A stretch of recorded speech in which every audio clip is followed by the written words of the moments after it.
Esse podcast é apresentado por b9.com.br.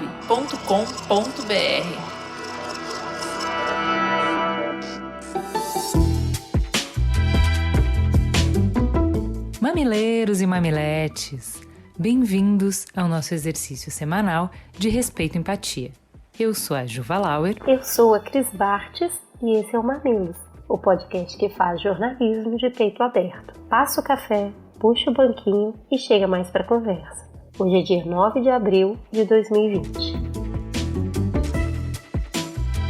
Vamos para o recado dos nossos parceiros do Bradesco. O momento que a gente vive é desafiador, mas também mostra que temos a capacidade de nos reinventar.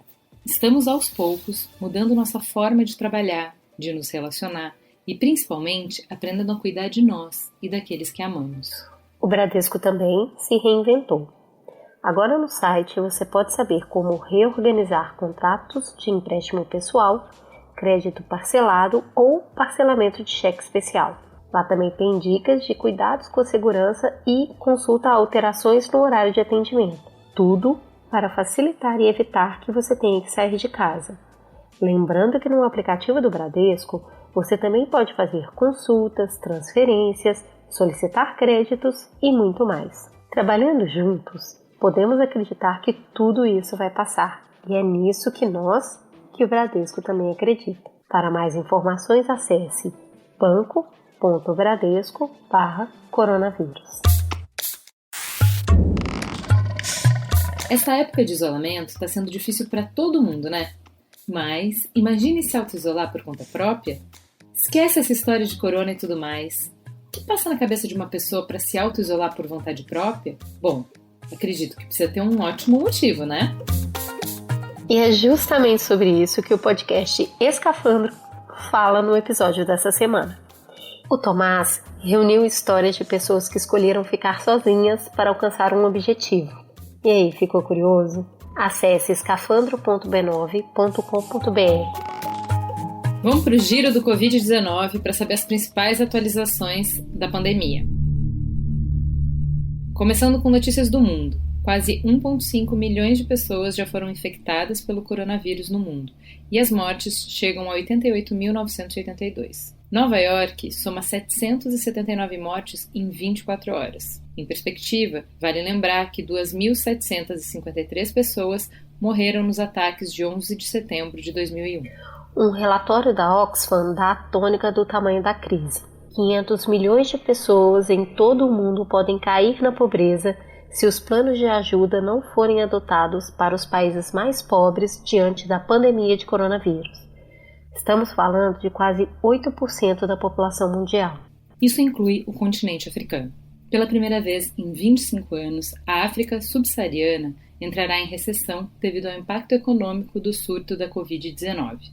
As piores previsões do Banco Mundial prevêem retração de 5,1% do PIB da região. A ajuda anunciada na quarta-feira pela União Europeia não será suficiente. São mais de 20 bilhões de euros destinados a países vulneráveis, incluindo muitos africanos. Nessa quinta, o continente registra 11.378 casos positivos em 53 países, incluindo o Saara Ocidental, e 571 mortos. E a gente sabe que esses números são estimados, porque não existem testes para aplicar em todas as pessoas infectadas e nem mesmo nas pessoas que morrem por insuficiência respiratória. As notícias no Brasil. Atualmente temos confirmadas 133 mortes em um dia. Isso eleva o número de vítimas fatais para 800 pessoas. Atualmente o número de infectados ultrapassa 16 mil pessoas. E começa a liberação da renda emergencial. O auxílio que será pago durante 3 meses é destinado aos trabalhadores informais, microempreendedores individuais, autônomos e desempregados, e tem por objetivo fornecer proteção emergencial no período de enfrentamento à crise causada pela pandemia. A Caixa Econômica Federal informou que creditou os R$ 600 nessa quinta-feira na conta poupança de mais de 2 milhões de clientes do banco. Outros mais de 400 mil serão lançados também nesta quinta-feira pelo Banco do Brasil. No total, foram disponibilizados cerca de 1,5 bilhões de reais. O valor pode ser movimentado digitalmente pelo aplicativo de internet banking ou em cartão de débito nas compras.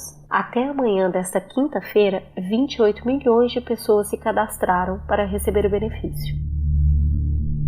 Cloroquina, medicamento pesquisado em todo o mundo para tratar a Covid-19 e defendido pela Casa Branca, virou novo centro de disputa entre o presidente e o ministro da Saúde.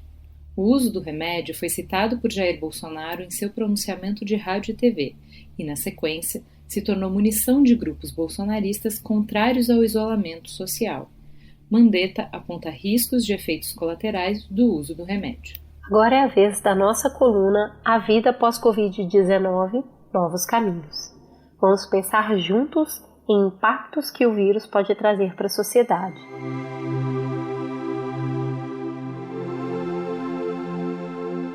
E nessa semana, fizemos a seguinte provocação para o pastor Henrique Vieira. Somos um povo de Páscoa. Muitos cristãos gostam de dizer, enfatizando o triunfo da esperança e da vida sobre o medo. Mas daí vem o corona. Como o povo de Páscoa celebra o seu dia mais santo se não pode se reunir para o almoço? Como os judeus comemoram a libertação do cativeiro quando a Páscoa é realizada no Zoom e a conexão à internet simplesmente congela a todo instante? As famílias muçulmanas podem celebrar o Ramadã se não puderem visitar mesquitas locais ou orar juntos ou se reunir com entes queridos para quebrar o jejum? E a hóstia? Como pode ser consumida agora? As religiões no tempo da quarentena desafiam as concepções do que significa ministrar cultos e missas e também ter a comunhão. Como você acredita que a nossa relação com a prática religiosa pode mudar a partir dessa experiência? Conta pra gente, pastor. Olá, eu sou o pastor Henrique Vieira, pastor da Igreja Batista do Caminho, que funciona em Niterói e no Rio de Janeiro. Eu também sou ator de teatro e de cinema. A espiritualidade, ela nasce do encontro consigo e da abertura para o próximo. Tem a ver com essa fome e sede de transcendência, de vida plena compartilhada que habitam o coração do ser humano. Então, espiritualidade é abertura, é vontade de vida plena, é saudade de Deus, desse sagrado, desse lugar generoso em que a vida se realiza totalmente. A espiritualidade pede encontro, pede comunhão, pede congregação, mas não depende disso em hipótese alguma. Na verdade, a espiritualidade nasce nesse lugar solitário, nesse olhar para dentro, nesse coração que pergunta pelo sentido ou pelos sentidos da vida. Portanto, mesmo a gente perdendo momentaneamente esse espaço de comunhão e de congregação devido ao necessário isolamento social, a espiritualidade mantém o seu sentido, mantém a sua razão e a sua motivação. Porque dentro de casa é possível, sim, alimentar a alma, alimentar o coração, olhar para dentro, abrir-se ao sagrado, às vezes até tal isolamento é saudável do ponto de vista espiritual. Porque assim, numa sociedade tão corrida, tão frenética, competitiva e veloz como a nossa, a gente não só se perde do outro, a gente se perde da gente mesmo. A gente se desacostuma com a nossa própria companhia.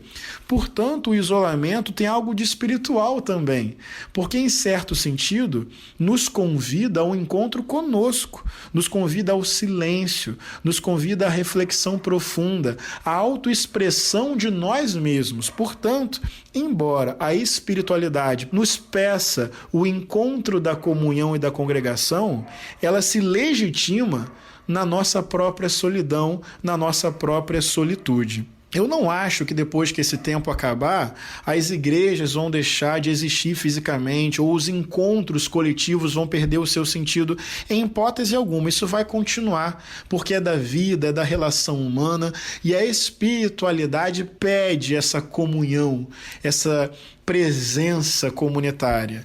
Só que eu espero de coração que esses encontros tenham mais sentido, tenham mais comunhão generosa, que a gente, abraçando assim a nossa solidão própria, consiga ser mais generoso com o outro.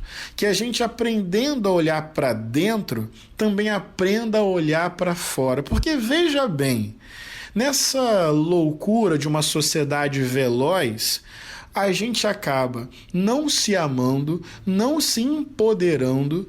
E quando a gente parte para as relações humanas, a gente meio que projeta que o outro nos livre e nos salve do nosso próprio desamparo e da nossa própria solidão. Então as relações ficam muito utilitárias e frustrantes.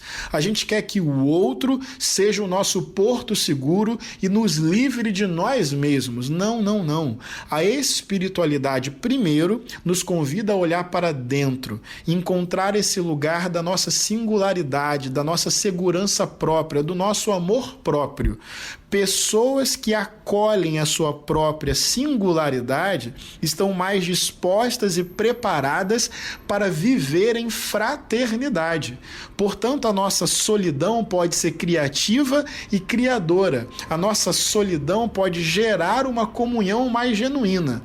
Não acho que os espaços coletivos vão ficar esvaziados. Espero que eles continuem cheios quando esse tempo passar, só que com mais qualidade, com mais verdade, com mais profundidade, com vínculos mais perenes, mais genuínos. A nossa solidão pode qualificar a nossa comunhão.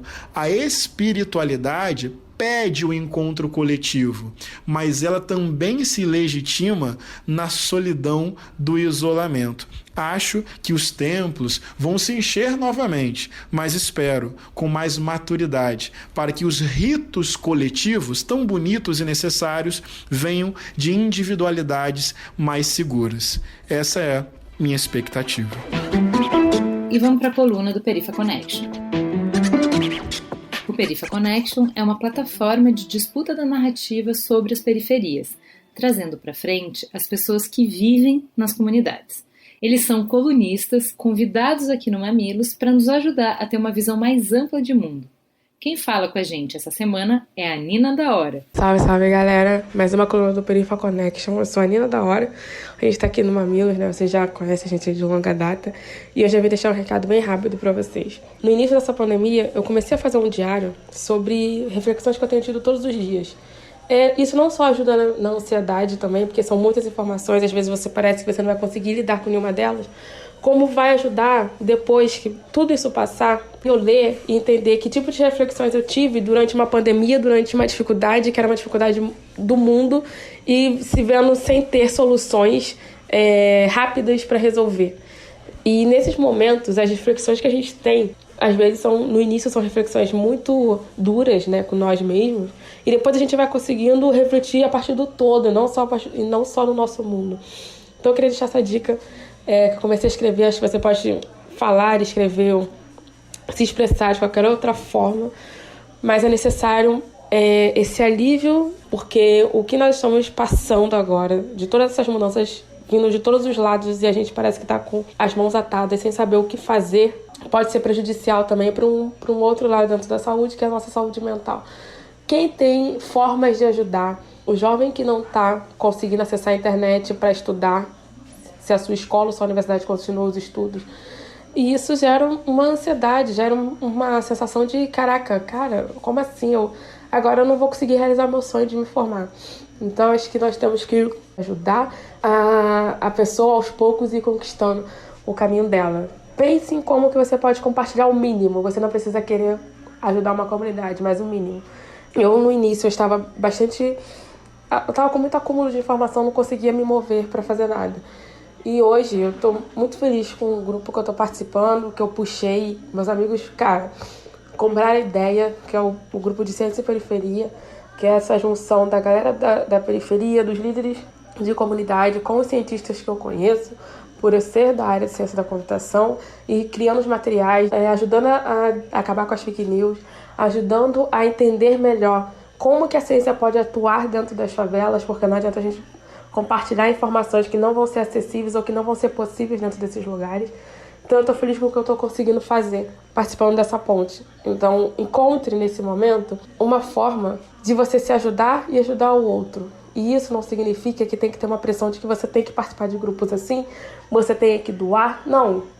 Dê o seu tempo, tenha o seu tempo. Eu acredito que todo mundo que está passando por isso, tendo o seu tempo e no seu tempo vai saber como ajudar. Tá difícil, mas tenham em mente que o mundo que a gente conhece hoje, o Brasil que nós conhecemos hoje, não vai ser o mesmo depois disso. E aí eu deixo o questionamento. O que nós faremos? Porque vai ser um mundo que acho que a gente não conhece, né? Talvez o que a gente esteja planejando ou planejou até o momento tenha que dar uma mudada. E isso gera uma ansiedade, mas vamos pensar pelo lado bom. O que nós podemos reconstruir a partir de agora? Bom, deixo vocês com essa. Se vocês quiserem responder, respondam nos comentários aí das redes sociais. Até a próxima. Bora pra teta? Teta. Segundo dados da Organização Mundial da Saúde, publicados no ano passado, o Brasil tem atualmente 18,6 milhões de pessoas sofrendo de ansiedade. Jogue nesse caldeirão a chegada de uma doença nova, que se espalha muito rápido, ainda não tem vacina ou tratamento e que pode causar morte. Acrescente medidas de isolamento social que mudam drasticamente a rotina de uma hora para outra, confinando as pessoas em espaços pequenos, roubando a maioria das interações sociais, desde o abraço mais significativo até a cumplicidade efêmera daquele bom dia desatento atirado para estranhos que a gente mal olhava nos olhos. Mistura tudo isso com as angústias de ver seu meio de vida subitamente ameaçado. Finalize com a falta de perspectiva, com a impossibilidade de determinar quando esse pesadelo vai terminar, ou como vai terminar. Não parece uma receita boa, né? Em entrevista à BBC News Brasil, o psicanalista Christian Dunker declarou que a pandemia do novo coronavírus criou 3 perfis de comportamento diante da ameaça: o tolo, o desesperado e o confuso. O tolo tende a negar a situação dramática como maneira de enfrentar o medo. O desesperado se angustia ainda mais com a situação.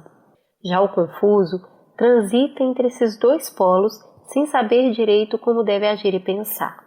Dunker ainda afirma: se você não está confuso nesse momento, procure um psicanalista, porque você tem um problema e ele não é o coronavírus. O efeito de uma quarentena na saúde mental da população já foi objeto de um estudo publicado em março na revista The Lancet. O estudo se debruça sobre os efeitos psicológicos da epidemia de SARS, a Síndrome Respiratória Aguda, que surgiu em 2002. De acordo com o levantamento, 29% das pessoas apresentaram sintomas de estresse pós-traumático, enquanto 31% tiveram depressão depois do isolamento. O estudo ainda demonstra que o período de quarentena pode desencadear um estado permanente de ansiedade.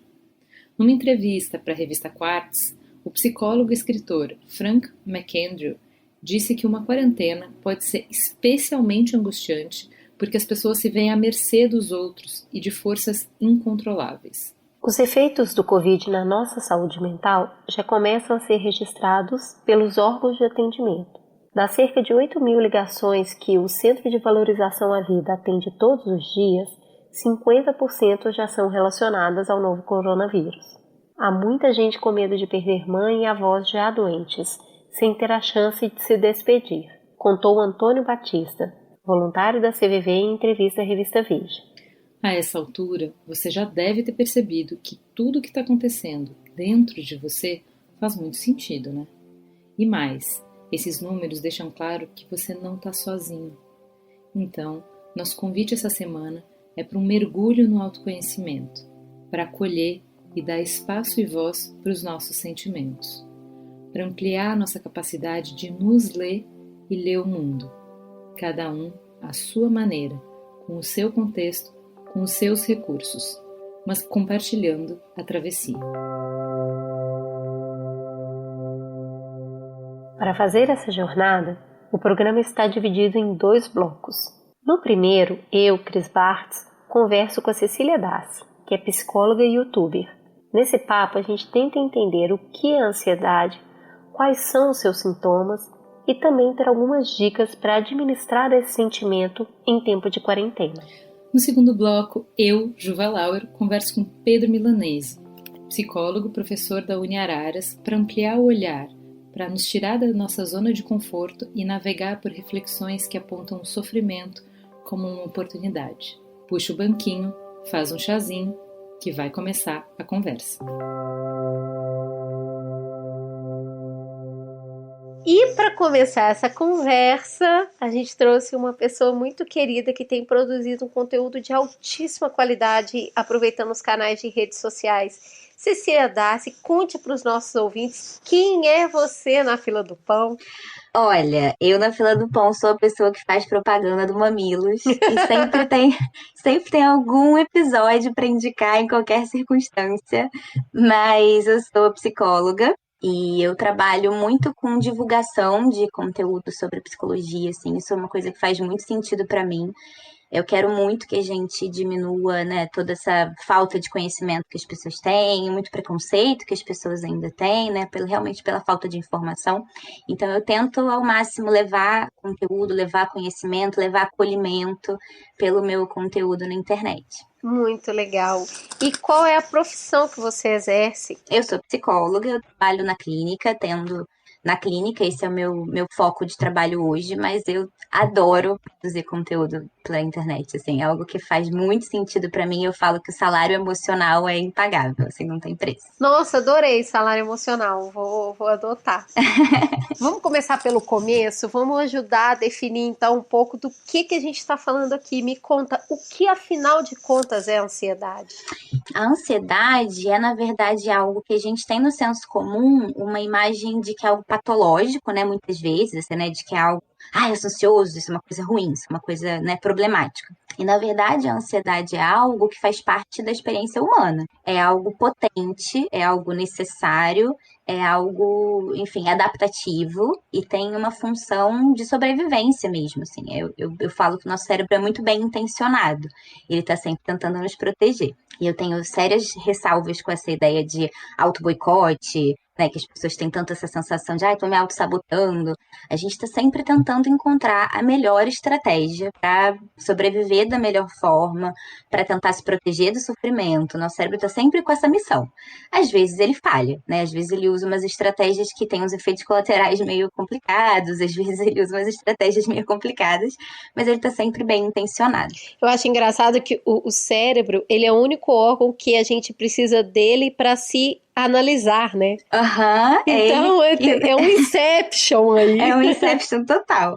Ele tá sempre pensando sobre si mesmo, né? Exato. E aí a gente tá sempre nesse processo de tentar se proteger do sofrimento, né? Como uma tentativa de autorregulação, de sobrevivência, de autopreservação.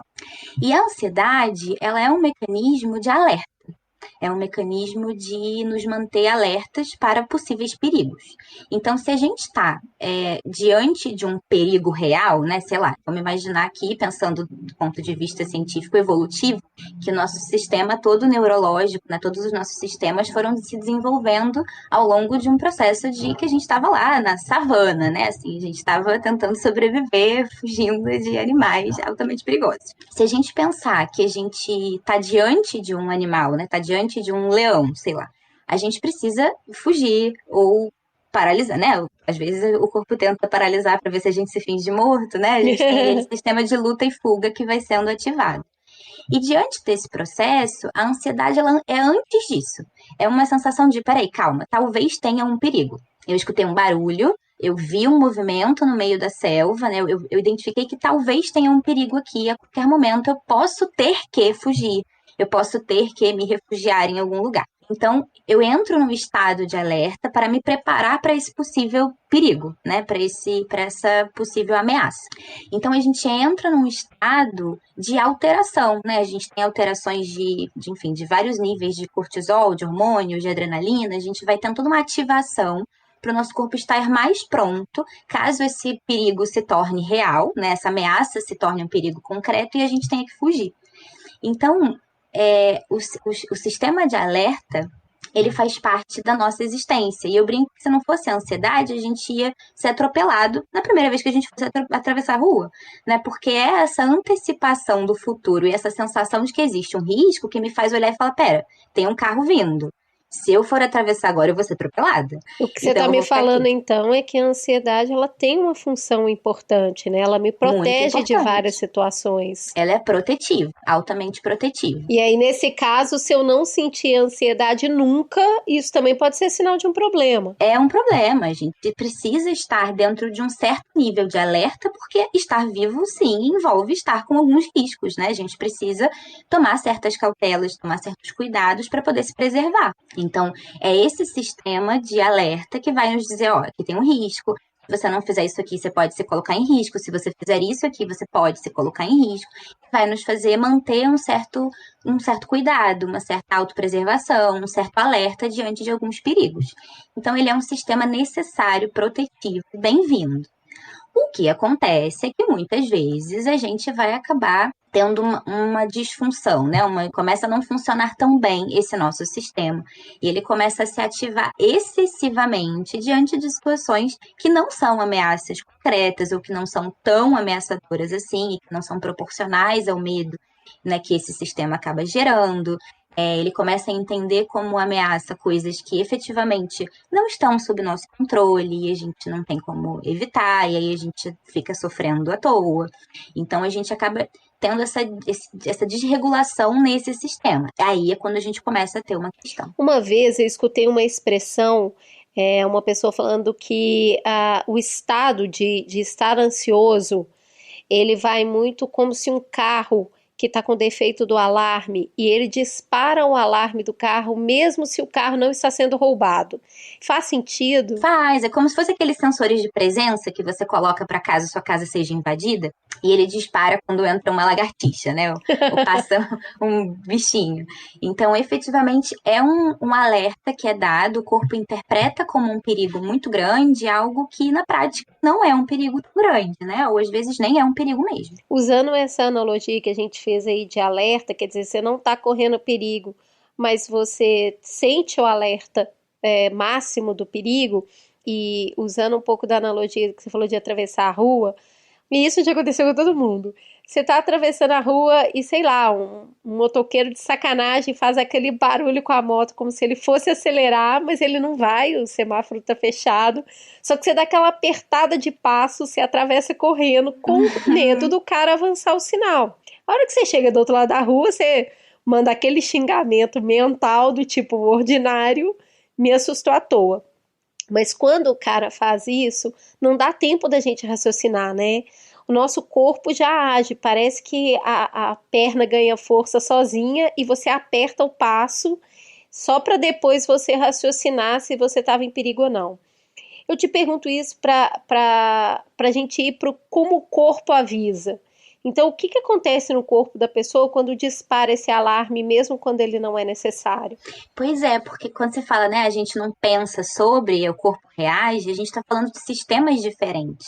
Quando a gente está falando de uma reação, a gente está falando de sistemas da amígdala, né, que são sistemas que não estão sob o nosso controle, não é o nosso sistema do córtex pré-frontal, que tem toda essa parte lógica, né, que eu falo, não, peraí, calma, puxa, mas esse motoqueiro não vai atravessar o sinal por cima de mim, né, é uma reação que o corpo, depois você pensa. Primeiro você se protege, garante sua sobrevivência, depois você para pensar se você exagerou, né? Depois você vê o que você faz com isso.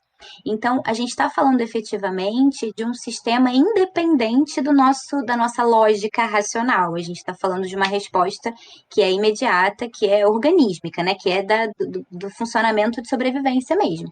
Por isso que muitas vezes a pessoa vai dizer, eu sei que não faz o menor sentido, né? E às vezes a pessoa diz, caraca, eu já estudei sobre avião, eu sei que, por exemplo, uma turbulência não vai derrubar o avião, mas quando o avião dá uma sacudidinha, eu quase morro, né? Meu coração quase sai pela boca, e eu entendo que isso não faz sentido, mas a gente está falando de sistemas independentes, né? A gente quer dizer, eles são interligados, mas que eles não estão dentro da mesma coisa, né? Eles podem funcionar de forma independente. Você fala, não, peraí, calma. Agora essa lógica aí eu não quero saber não. Eu vou proteger essa pessoa e eu vou colocar ela para fugir desse perigo, independente de todos os argumentos lógicos que ela venha a ter. Então, efetivamente, a gente tem uma descarga muito grande de várias substâncias, né, no nosso corpo, como eu já falei. Tem o cortisol, tem a adrenalina. E aí cada pessoa vai ter os seus sintomas, mas de modo geral a gente vai ter respostas na respiração, no batimento cardíaco. Muitas vezes tem a sudorese, muitas vezes tem pelos eriçados, né, arrepios, sintomas gastrointestinais, dor de barriga. Então, cada pessoa vai reagir de uma forma, mas de modo geral é mais ou menos esse o pacote que o nosso corpo vai ter como resposta. Não, eu fico imaginando isso mesmo, de tomar um baita susto, como o filho que você tá vendo ali à distância no parquinho brincar e de repente ele quase cai. Parece que todo o seu sangue vai para os braços e para as pernas.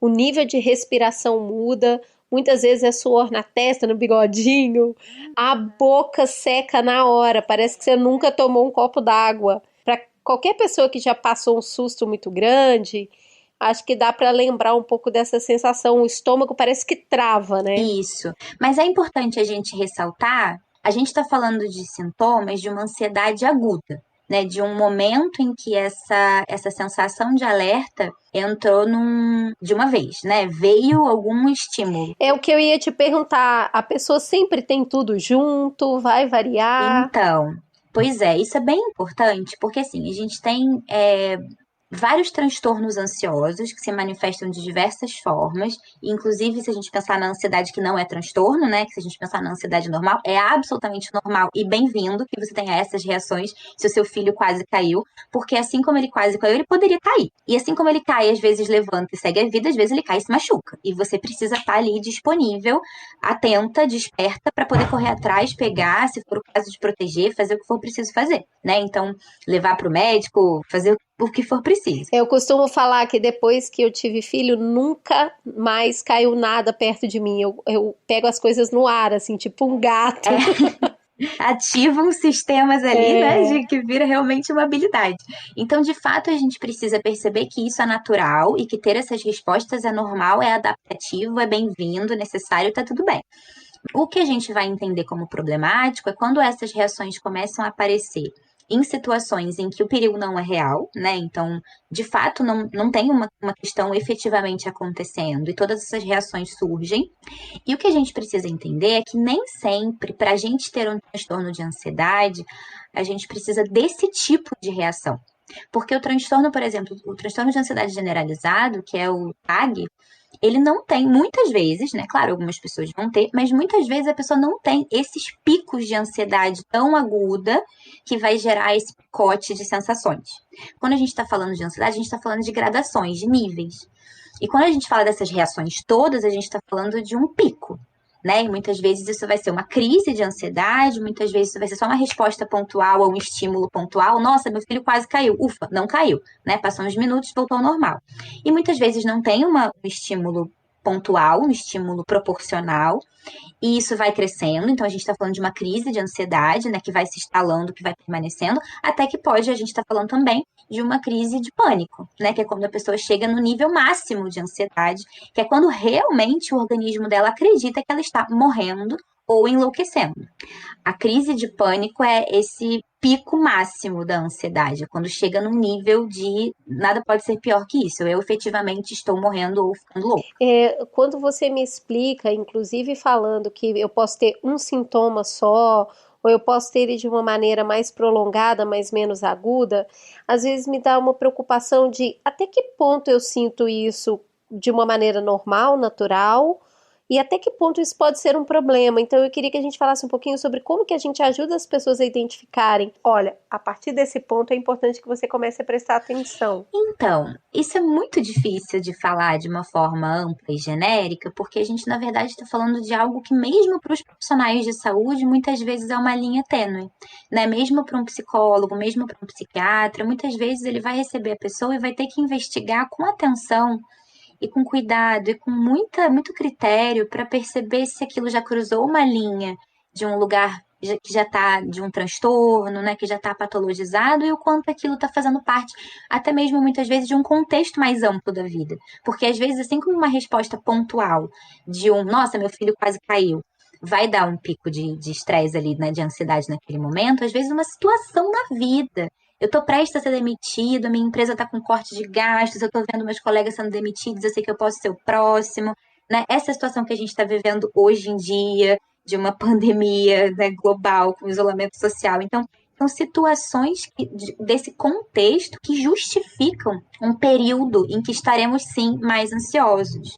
E é normal, e isso não precisa ser visto como patológico. O que a gente pode pensar, né, como uma tentativa de uma certa orientação, que para algumas pessoas talvez seja suficiente, é entender que, dependendo do momento, do contexto da vida, do momento que você está passando, dos desafios que você está enfrentando, do quanto situações específicas podem tocar em pontos importantes que podem até não parecer tão importantes para outras pessoas, mas que tem a ver com as nossas feridas, com a nossa história de vida, né? Um abandono num relacionamento, para algumas pessoas pode significar uma coisa e para outras pode tocar uma ferida muito mais profunda.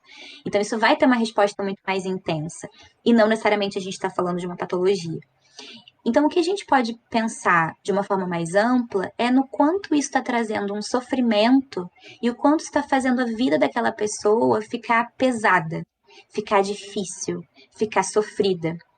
O quanto isso faz a pessoa perder experiências da vida e experiências potentes de relacionamentos, de interações sociais, de realizações profissionais por causa da ansiedade, por causa do medo, por causa da ruminação.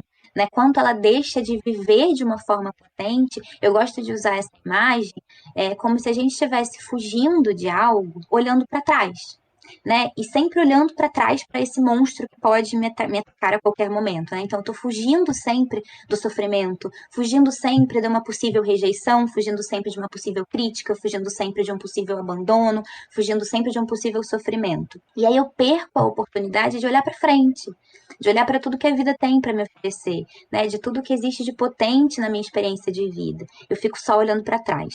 E muitas vezes isso vai gerando também, né, um transtorno de ansiedade generalizado, que é esse processo de ansiedade que é mais cronificado, menos agudo, mas que se estende durante toda a vida. Isso potencializa a possibilidade da pessoa deprimir, porque efetivamente ela está deixando de viver a vida de uma forma autêntica, de uma forma potente. Quando você me fala sobre isso, me vem muito a palavra percepção na mente, que é isso, é como se eu precisasse ler um pouco mais o ambiente para entender como aquilo me afeta. E aí eu acho que vem muito também à minha mente a palavra gatilho, que é isso, né? Quando eu começo a ter mais percepção do que me deixa, vamos usar o termo angustiado aqui primeiro para não patologizar a questão, mas é isso, de repente, se eu passo a ter uma percepção mais clara da circunstância e percebo que tem uma determinada situação que ela sempre me angustia muito, talvez eu tenha condição de tratar isso. Muita gente chama isso de gatilho, né? Fala, eu tenho um gatilho. Toda vez que eu vejo isso, me joga num estado muito ruim. Então, eu acho que tem muito a ver com a leitura das circunstâncias, é isso? Tem. O que acontece é que às vezes a nossa leitura das circunstâncias está adoecida e ela não consegue acontecer de uma forma saudável, né? Ela não consegue, ela está distorcida mesmo, que a gente vai chamar de distorção cognitiva. E efetivamente a pessoa não consegue muitas vezes enxergar as coisas com o tamanho que elas efetivamente têm, né? Quando a gente está falando de uma pessoa deprimida, por exemplo, ela efetivamente não consegue enxergar essa coisa, ai, nossa, você tem tantas coisas boas na vida, você tem que ser grato. Ela não está conseguindo, o cérebro dela não está conseguindo. E na ansiedade também. E às vezes, mesmo que em algum lugar, em algum aspecto, ela consiga reconhecer, cara, eu sei que esse tamanho, esse medo que eu tô sentindo não é proporcional ao tamanho desse problema, isso não resolve, né? Porque a gente tá falando de um outro mecanismo neurológico que tá fora do controle dela, tá fora desse alcance racional e lógico. Então, em alguma medida, sim, é uma questão de percepção, mas é delicado a gente falar isso porque pode parecer que é só uma questão de mudar o mindset, né? Assim, Tá. você só enxerga por uma outra forma. E às vezes pode até ser mesmo que seja o caso. Quantas vezes a gente conversa numa hora que a gente tá nervosa, brava, angustiada, a gente conversa com alguém e a pessoa diz, poxa, mas vê por esse lado, vê por aquele, você não acha tal coisa? A gente fala, é verdade, né? Realmente não tinha pensado nisso. E vida que segue. Mas quando a gente tá falando de alguém que tá num estado desequilibrado mesmo, que a gente está falando de um estado mais patológico, ou que a gente está falando de um um momento pontual em que ela não está muito organizada emocionalmente, não é só dizer vamos olhar por aqui, vamos olhar por ali, que isso não resolve a questão. É o momento de procurar ajuda, mesmo que seja para você descobrir que efetivamente não é algo patológico, porque também a gente acaba muitas vezes entrando num looping em que, nossa, será que é patológico? Ai meu Deus, acho que é patológico, acho que isso que eu tô sentindo não é normal, não era pra eu estar sentindo isso, porque eu vejo no Instagram todo mundo vivendo tão bem, né? As pessoas estão lidando tão bem, só eu tô lidando mal. Então isso também vai trazendo uma sensação de patologia para coisas que não são. E às vezes poder abrir espaço para essas experiências e falar, não, faz parte da vida, todo mundo chora de vez em quando em posição fetal, todo mundo dá uma surtada de vez em quando, todo mundo se desespera, todo mundo precisa de acolhimento, de suporte. Tudo bem, isso que eu tô sentindo veio e vai passar. Isso também, muitas vezes, por si só, já faz a coisa perder o peso. Quando a gente encara que realmente está com ansiedade, não consegue se livrar do pensamento, quando a gente sente um sistema de alarme disparar quando ele não é necessário, me parece que isso tudo tem a ver com medo. E o medo, ele acaba levando a gente para um estado de super controle, porque a gente quer controlar a situação, e ao tentar controlar a situação, a gente entra num espiral muito grande de desgaste. Eu queria que você falasse um pouquinho desse, como uma coisa acaba desencadeando a outra. É exatamente isso, assim, a gente vai, tanto que a crise de pânico, muitas vezes, ela é uma crise de ansiedade que poderia ser simplesmente uma pequena ansiedadezinha que surgiu ali, e ela muitas vezes vai escalonando e virando uma crise de pânico, chega num nível muito agudo e desesperador, porque a pessoa realmente acha que ela tá infartando, que ela tá ficando louca, que ela vai morrer. Então essa sensação de que o perigo é muito real e é muito grande vai aumentando cada vez mais, né? Essa resposta de medo, de angústia, de desespero e tudo mais. Então, tanto que muitas vezes pessoas que passam por um processo de enfrentar um transtorno de pânico, quando a gente tem que tomar muito cuidado de falar para essas pessoas se exercitarem, por exemplo. Porque exercício físico é muito bom para ansiedade, maravilhoso. Mas muitas vezes a pessoa tá com esse registro de que o coração batendo muito rápido é uma crise de ansiedade, é uma crise de pânico, ela vai morrer. Então, quando ela começa a ter um coração batendo mais forte por causa do exercício físico, ela muitas vezes associa e fala, ai meu Deus, tô tendo uma crise de ansiedade, tô tendo uma crise de pânico, não acredito, vai começar tudo de novo, eu achei que eu tava melhorando, não tava, né? Eu tô tendo outra crise, ela vai querer ir pro hospital, enfim. Então, para você ver como é que muitas vezes o gatilho nem é a ansiedade, só que ela vai escalonando pela interpretação que a pessoa vai fazendo daquilo. Então, um dos trabalhos que a gente precisa fazer muito é ajudar a pessoa a acolher essas experiências que ela está sentindo, em vez de lutar contra elas, né? A gente tem essa imagem como se fosse uma areia movediça, né? Quanto mais ansioso você fica, mais você tenta lutar contra. Não, eu preciso parar de ficar ansioso, eu preciso parar de ficar ansioso. Mais você se debate nessa areia movediça, mais você afunda e fica preso nela. Então, quanto mais a gente consegue aprender a escutar esses sinais e como se fosse simbolicamente abrir os braços mesmo, sabe? Puxa, isso que eu tô sentindo é muito desconfortável, mas vai passar. Meu organismo está lidando com alguma coisa, e aí pode ser um gatilho externo, né? Uma situação efetivamente real, pode ser uma sensação, uma lembrança, um medo, um sentimento, alguma coisa interna, e meu corpo entendeu isso como uma ameaça, e ele tá tendo essa reação. E que droga, isso não é agradável, mas vai passar. Ele vai entrar num pico, né? A gente entendendo que existe um pico para essa ansiedade. Ela vai vir e ela vai embora. E vai ficar tudo bem depois disso. E aí, quando a gente consegue aceitar essa experiência, né? Que vai vir como uma onda e vai embora, a tendência é que isso diminua muito o peso, o sofrimento, a angústia, até mesmo a duração que esse episódio vai acabar tendo no fim das contas, sabe? Faz muito sentido. Eu queria que a gente falasse um pouquinho agora de algumas questões práticas. Você já citou o estado surreal que a gente se encontra hoje, que é de uma pandemia, com todo mundo preso em casa. Então a gente está sendo bombardeado por notícia, não dá para se alienar, mas também o consumo está desenfreado. O que você tem para falar para a gente diante desse maremoto de informação? Dá para consumir notícia de uma maneira saudável?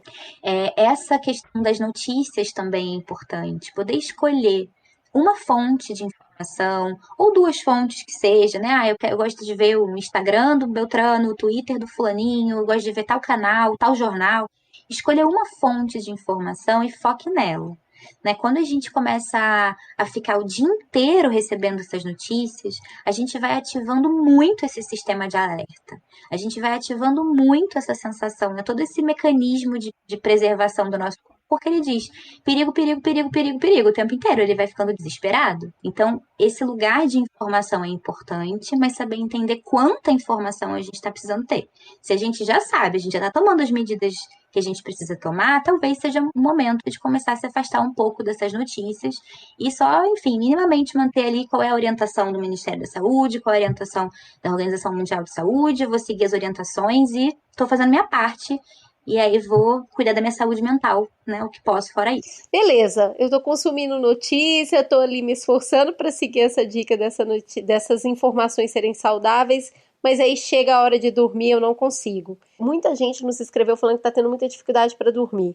Tem jeito de dormir um pouco melhor nessa quarentena? O que dá para fazer? Olha, vou te dizer que eu gosto muito quando você pergunta tem jeito de dormir um pouco melhor. Né? Porque a gente precisa poder acolher que a gente está numa situação muito atípica, muito ansiogênica, muito estressante. Talvez a gente não vá conseguir mesmo conquistar uma rotina de sono e uma higiene do sono ideal. Enfim, tá tudo bem, a gente tá lidando com o que é possível nesse momento, né? E o que a gente precisa é poder, sim, fazer a nossa parte e tentar, né, ter o mínimo de sono, de qualidade de sono possível. Então, o que a gente precisa pensar? Se você vai escolher uma fonte de notícia e um momento para ler notícias ao longo do dia, talvez não seja a melhor ideia que seja à noite, né? Talvez seja melhor que você faça isso de manhã, na hora do almoço, no início da tarde, né? Um momento em que você consiga incluir na sua rotina, mas que dê tempo para você lidar com essa possível resposta de medo que pode surgir diante disso, você, né, vai lidando com isso e amenizando um pouco isso até a hora de dormir. O exercício físico, do jeito que for possível, na intensidade que for possível, com a duração que for possível, é importante. Tomar cuidado com telas, né, luzes brancas de telas de celular, de iPad, de computador. Quanto antes, né, antes de dormir, você conseguir descansar os seus olhos dessas luzes brancas que interferem diretamente, o nosso corpo entende, coitado, nosso cérebro não está acostumado, né, com essas luzes que enganam que está de dia. Então, o corpo não entende que está na hora de induzir nosso sono. E ele fica produzindo ali as respostas de estimulação para a gente como se fosse meio-dia, mas não é. Então, a gente precisa poder parar de estimular isso e diminuir as luzes brancas e azuis, né, as luzes de celular e tal, antes de dormir, quanto antes conseguir melhor. Então, uma coisa legal, às vezes, é colocar algo para tocar, né? Se a pessoa quer ouvir alguma coisa, quer ver um vídeo, quer fazer alguma coisa que ela gosta, quer consumir algum conteúdo, mas ela não quer ficar estimulando, né, visualmente essa luz, um podcast, por exemplo, é uma boa ideia, né? Uma meditação mais longa, para algumas pessoas funciona, uma meditação mais longa, com a intenção de dormir mesmo, né? Às vezes a meditação precisa ser feita mais desperta, né? Do início, meio e fim, mas tá tudo bem se você usar uma meditação e dormir no meio, sabe? Isso pode até melhorar a qualidade do seu sono. O que você vai comer faz muita diferença. Então, perto da hora de dormir, não tomar coisas estimulantes, né? Chá preto, café, né? Lá no sul o pessoal toma chimarrão. Então, são coisas que têm cafeína e podem ser estimulantes e acabar atrapalhando também. Comer coisas muito pesadas, muito gordurosas, muito açucaradas, às vezes vai atrapalhar também essa capacidade de indução do sono. Então, comer coisas mais leves, né? Mais perto da hora de dormir. É muito interessante o que você está falando. Eu tenho um bebê de 1 ano e 10 meses, então ele ainda está aprendendo a dormir, né? É uma grande descoberta quando você vê um bebê, ele não sabe dormir, ele precisa aprender. E aí tem várias técnicas que a gente faz com o bebê, né?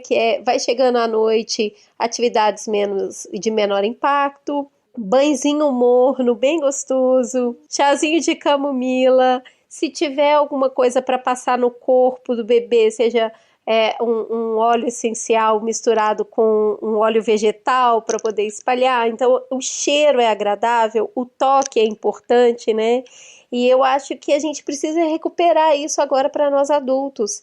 Então, eu acho que se a pessoa puder passar um hidratante bem calma no próprio corpo para, de novo, ter esse contato com o corpo que você estava falando. Ter o contato com o corpo, eu acho que é delimitar o nosso espaço no mundo. E se a gente consegue fazer isso com afeto, é uma forma de acolhimento, né? Muito poderosa, é uma forma muito poderosa. E é um ritual que você pode construir que também vai gerando essa associação. Então, seu corpo já entende que quando você toma um banho, quando você passa esse creme, ou essa essência, né, o que quer que seja, que você faz seu skincare, enfim, né, você vai fazendo esse ritual. Quando você vai se aproximando de uma rotina em que isso está inserido, isso também vai ajudando o seu cérebro a falar, então essa é a hora que a gente vai dormir. Muita gente também nos perguntou sobre foco. Como é que a gente consegue trabalhar no meio desse caos? Aquele senso de urgência que você tem, que o negócio está no prazo, está para entregar, mas está ali rodando só em segundo plano. E aí você tenta concentrar toda a energia para fazer a tarefa, mas aí de repente, meu Deus, vai ser uma pandemia rolando, o que eu estou fazendo parece tão bobo diante do todo. Lá se vai o foco para o ralo abaixo. É difícil ter senso de urgência com as pequenas tarefas do dia a dia, quando você vê uma coisa muito grande acontecendo. Mas você tem um ótimo vídeo falando de procrastinação e como ela pode ajudar nesse processo de ansiedade. Quais dicas nesse sentido que você tem para compartilhar com a gente? Pois é, a procrastinação ela tem essa fama de estar muito ligada à preguiça, né? Essa coisa, não quer fazer de verdade, essa coisa, tá com preguiça, não acomodado. E na verdade a procrastinação está muito ligada à ansiedade, está muito ligada às dificuldades de lidar com as emoções. Então o que a gente pode tentar nesse contexto é poder entender o quanto é importante se acolher nos momentos em que está difícil se concentrar. A gente tem muitos estudos mostrando que quanto mais a pessoa se cobra, quanto mais a pessoa se exige, quanto mais a pessoa tem uma visão rígida sobre essa necessidade de produtividade, de ação, de realização, menores são os resultados positivos de efetivamente ela conseguir se concentrar. E quando a gente está brigando com a gente mesmo, a gente está no estado de estresse e isso não vai funcionar. Então, quando a gente se percebe nesses momentos, é importante poder voltar para o eixo. Sim, eu estou procrastinando. O que está acontecendo dentro de mim nesse momento? Eu estou ansioso, eu estou nervoso, eu estou angustiado, eu estou preocupado. Com o quê? Como é que eu estou me sentindo? Como é que eu posso acolher essas experiências? O que meu trabalho significa para mim nesse momento? Se a gente entende o trabalho como, nossa, que inútil, que coisa ridícula, o mundo está acabando, eu estou com um trabalho, vai ser difícil realmente poder voltar a atenção para isso. Mas e se a gente muda esse olhar, né? Assim, com carinho, não tipo, eu tenho que mudar meu mindset, porque não acontece na marra.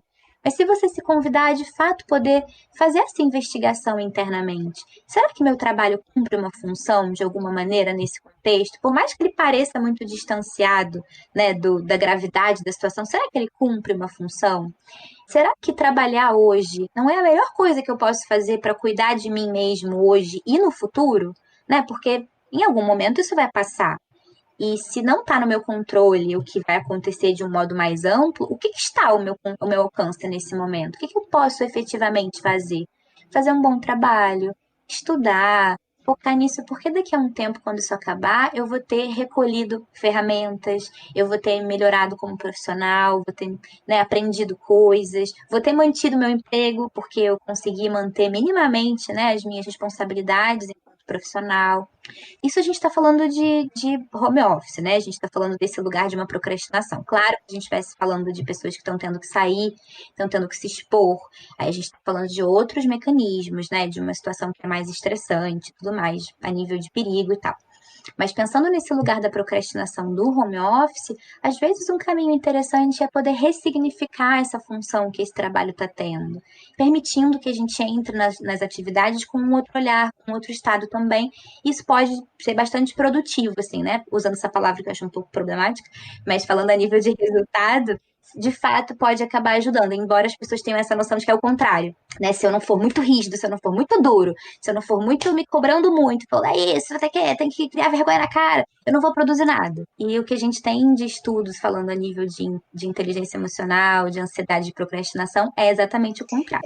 A gente falou muito aqui que quando uma pessoa está realmente sofrendo um estado de ansiedade, né, isso está fazendo parte do cotidiano dela, a gente tem uma pessoa que acaba ativando o desejo de controlar situações, Essa pessoa que acaba pegando a batalha dela e a dos outros, porque, né, o desejo de controle vai desencadeando para a vida, vai afetando a vida de outras pessoas e aí a gente chega no outro. Eu queria que você encerrasse nos dando uma dica um pouco para quem convive com pessoas que têm ansiedade. Ai, que pergunta difícil. Porque você não tem como desligar o cérebro da outra pessoa, entendeu? Ah, peraí que eu vou aqui na amígdala dela desligar o sistema de alerta. Isso não vai acontecer. Então, muitas vezes, não importa o que você fale, não importa o que você faça, essa outra pessoa não vai, do nada, falar, é verdade, puxa, ainda bem que você falou isso, é verdade. Esquece, não tô mais ansiosa, né? Então, poder acolher, que às vezes a única coisa que você pode fazer é escutar, é acolher. É dizer, puxa, eu lamento que esteja se sentindo assim. Às vezes a pessoa até pode falar, olha, eu sei que o que você está sentindo é desproporcional, mas eu sei que não adianta eu te falar isso agora. Então, o que eu posso dizer é te dizer que eu te entendo, e que eu lamento, e que eu tô aqui. Se você estiver junto e estiver passando quarentena junto, você pode tentar dar um abraço. Hoje em dia a gente está limitado até nisso, nessas possibilidades de dar acolhimento físico, né? Mas muitas vezes a melhor coisa que você pode fazer é perguntar para essa pessoa, em situações em que a coisa está mais calma, né, em que ela não está numa crise de ansiedade, o que você gosta que eu faça quando você está ansiosa? O que te ajuda, né? Essa outra pessoa vai te dizer, talvez, eu gosto que você me abrace e não fale nada. Eu gosto quando você fica assim, calma, vamos pensar comigo aqui. Tem gente que gosta disso. Vamos lá, vamos ver se isso faz sentido o que você está falando. Vamos pensar aqui racionalmente.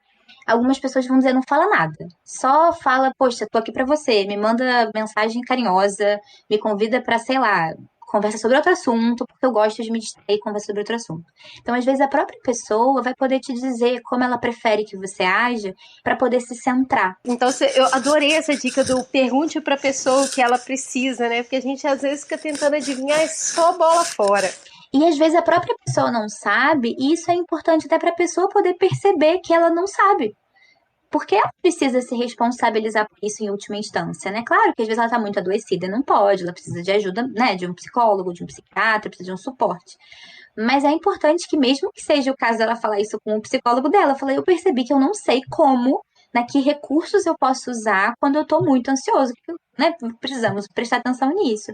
É importante que a gente possa se escutar para entender quais são as nossas necessidades.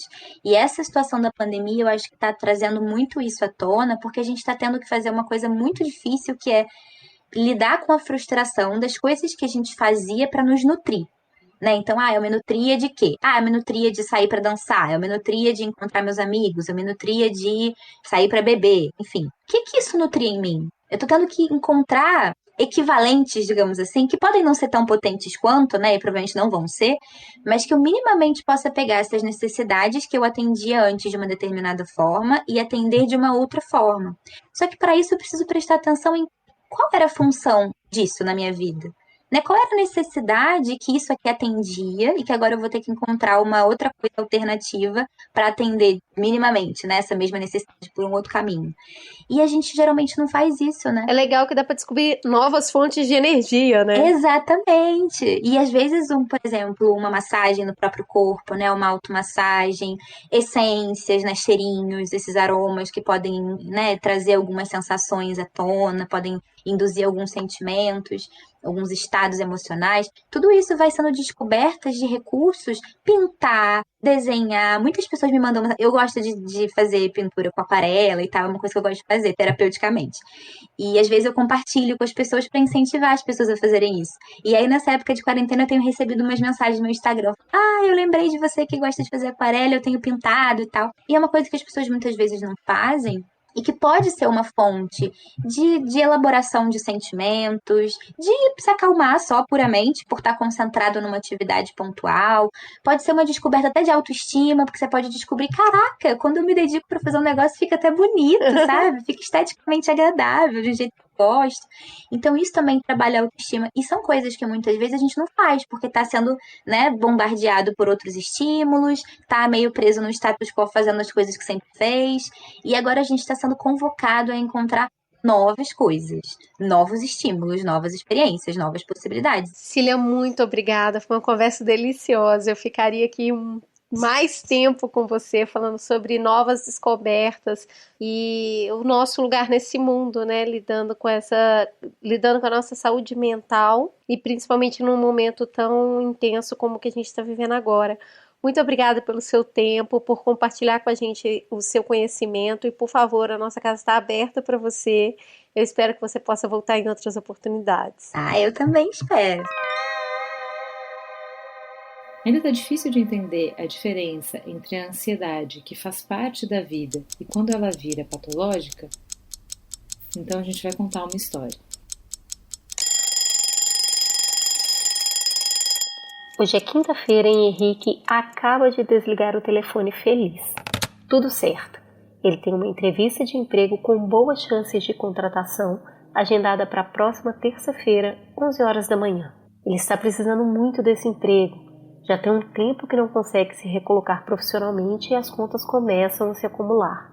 Por um segundo, passa pela sua cabeça sua última demissão, o chefe dizendo: precisamos de alguém com mais energia e foco. Ele tenta afastar essa imagem e pensar na nova oportunidade.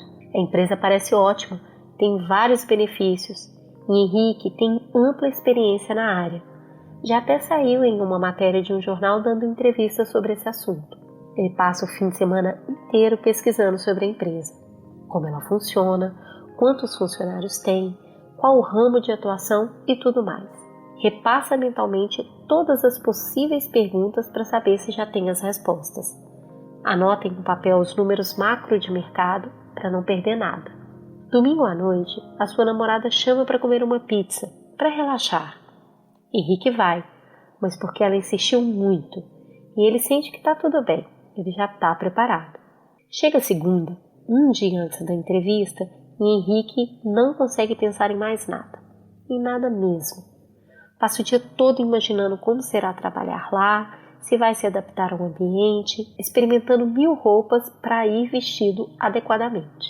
À noite o sono foge e ele frita na cama, a cada hora vê o celular.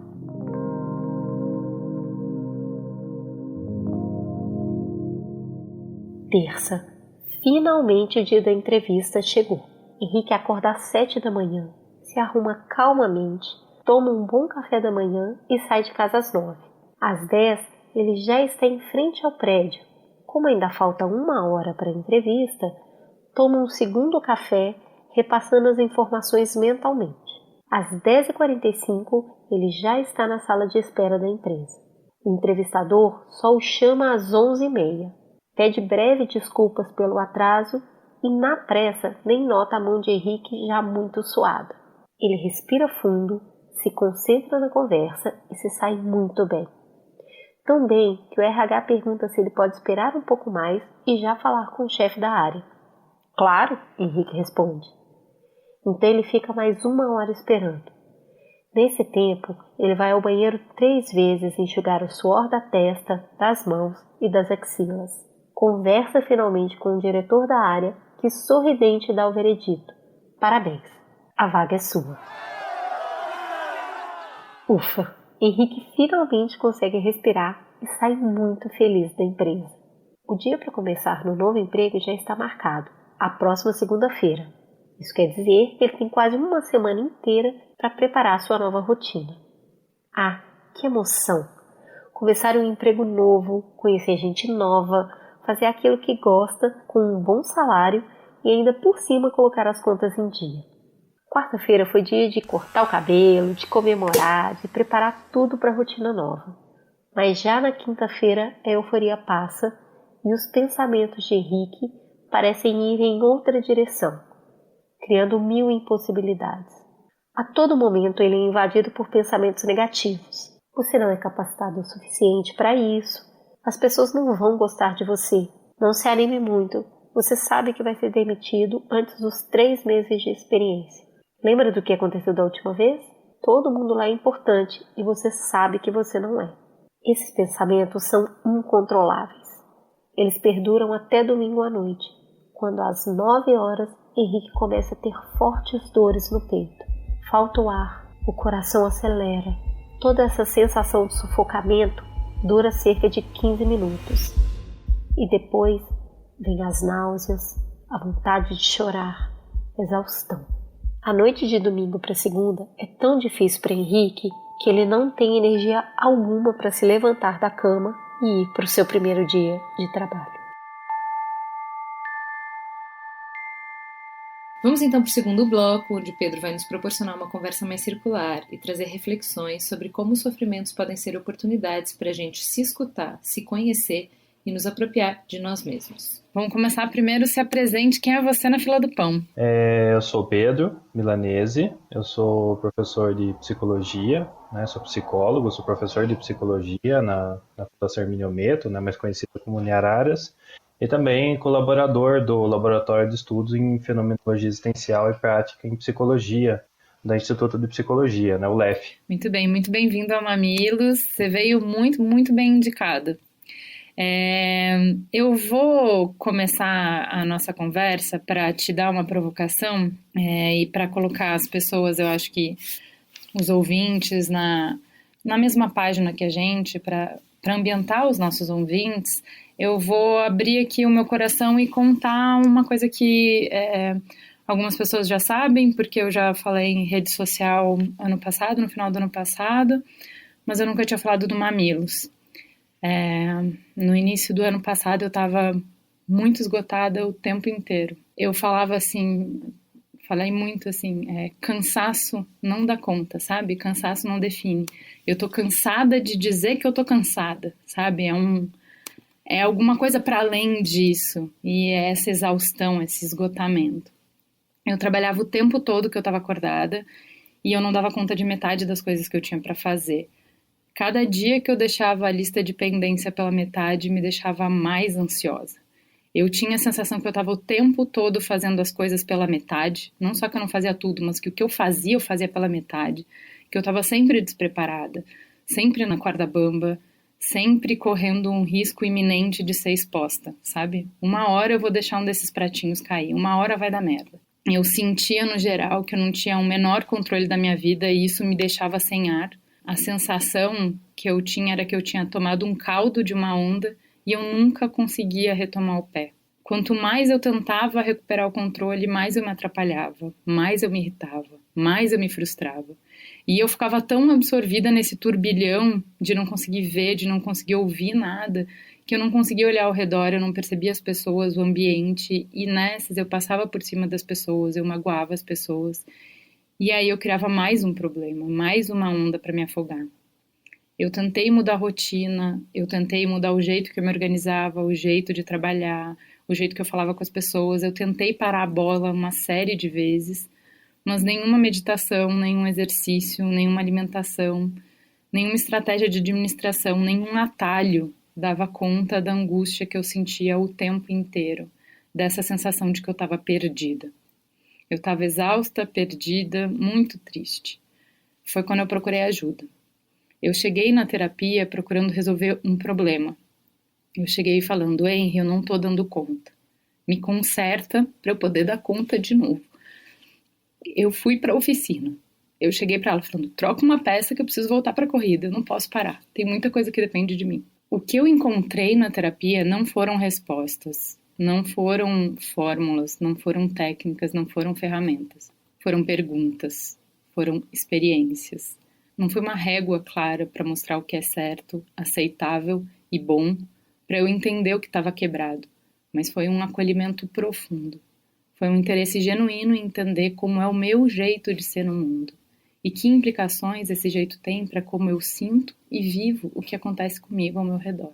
E aí eu conto tudo isso porque depois que a gente já conversou um pouco num bloco muito didático, que explicou muito bem para a gente conseguir entender os fenômenos, o que acontece, por que acontece, eu queria que a gente fizesse uma conversa agora um pouco menos objetiva, um pouco menos pragmática, um pouco mais provocativa. E aí a primeira pergunta que eu te faço, Pedro, é qual é o problema com a solução? Se a gente para pensar, né, vamos pensar algumas situações, né? Então, bom, às vezes eu tenho um problema que as coisas não estão saindo do jeito como eu queria, ou eu tinha algo de qual eu gostava e agora não tenho mais, né? E aí a gente começa a chegar numa dimensão de problemas que ela vai denunciando, né, que às vezes um problema ele está indicando que algo não está legal. Ou seja, que algo não está saindo da forma como eu esperava, né, de que aquilo que eu imaginava que deveria ser, né, ou que aquilo como as coisas têm sido, né, ao longo do tempo, já não está sendo mais, ou e que está mostrando que as coisas vão mudar, né, que talvez aquilo não seja diferente, né. Então, o problema, ele marca, de certa forma, uma ruptura. E a solução seria talvez, né, no pensamento mais comum também, né, a solução seria aquilo que daria continuidade, né, ao modo de vida, a continuidade àquilo que se espera, né, aquilo que se está buscando, né.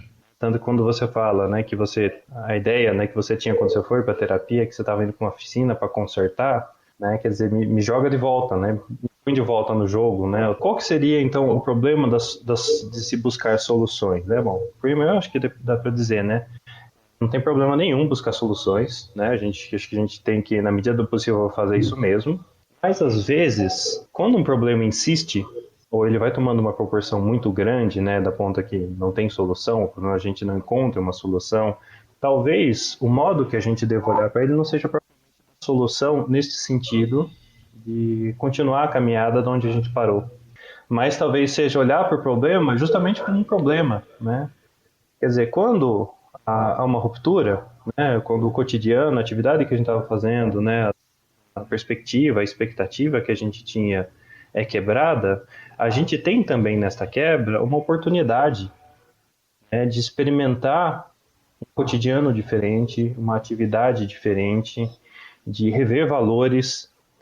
E dá para a gente fazer um pensamento assim talvez bem concreto para trazer, né?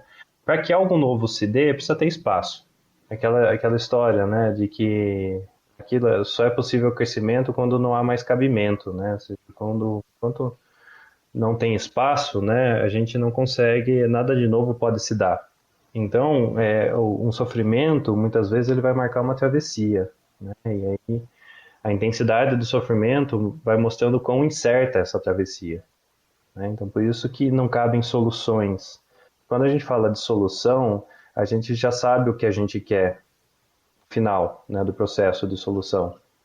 Quando a gente está falando de travessia, a gente está se lançando para chegar a um lugar que a gente não tem certeza, né? O futuro, né, no sentido mais radical, como aquilo que está por vir, ele está aberto no seu sentido mais radical mesmo, né? Então, assim, algo está vindo, eu não sei exatamente o que é, eu também não sei exatamente como vão ser as coisas, né? Mas é isso que me cabe. Você deve conhecer esse texto que falava justamente isso, de uma travessia, né? É de uma pessoa que está numa margem, ela está indo para outra margem, e fala desse momento do meio, que é quando você não consegue mais enxergar um lado, quando você não consegue mais enxergar o outro, quando você não tem mais referência. E eu acho que é muito forte essa imagem mental que casa muito com o que você está falando, que é no momento do sofrimento, no momento que você está na travessia, no momento que você perde o referencial, qual pode ser, no meio do oceano, o seu referencial? Tem que ser você, passa a ser você.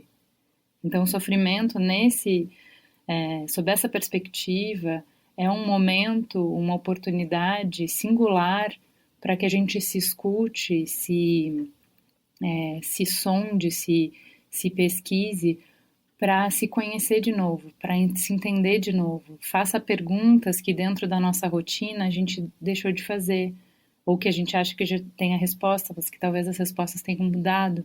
Então, é interessante quando a gente abre caminho na vida, abre espaço na vida, para que o sofrimento não tenha que ser silenciado e nem resolvido, para que a gente possa viver o sofrimento, para que a gente não precise voltar para algum lugar. Eu acho isso lindo. Queria que a gente falasse um pouco sobre uma outra questão que a Cecília até abordou, que eu achei super interessante. Ela fala que a pessoa ansiosa, ela sofre de uma distorção cognitiva, então o cérebro não consegue enxergar a realidade como ela é. Mesmo que a pessoa tente entender, mesmo que ela saiba que está superestimando o risco ou a ameaça, isso não adianta, porque a gente está falando de outro mecanismo que não está no alcance do racional, da lógica, que está fora do nosso controle. Que outro caminho existe que não esse que a gente aprendeu tanto a confiar, que é o do racional, que é o do entender as coisas? Essa questão talvez é a questão que eu me faço, acho que todos os dias que eu trabalho, né, como psicólogo, né? Porque é uma questão que muita gente também se faz, né? Eu costumo falar assim, nem tudo é uma questão de eficiência, né? Porque às vezes a eficiência ou a lógica não cabe. Muita gente chega assim, eu sei tudo que eu tenho que fazer, eu não consigo fazer. Né? Assim, tem tudo para estar bem, mas não está bem, né?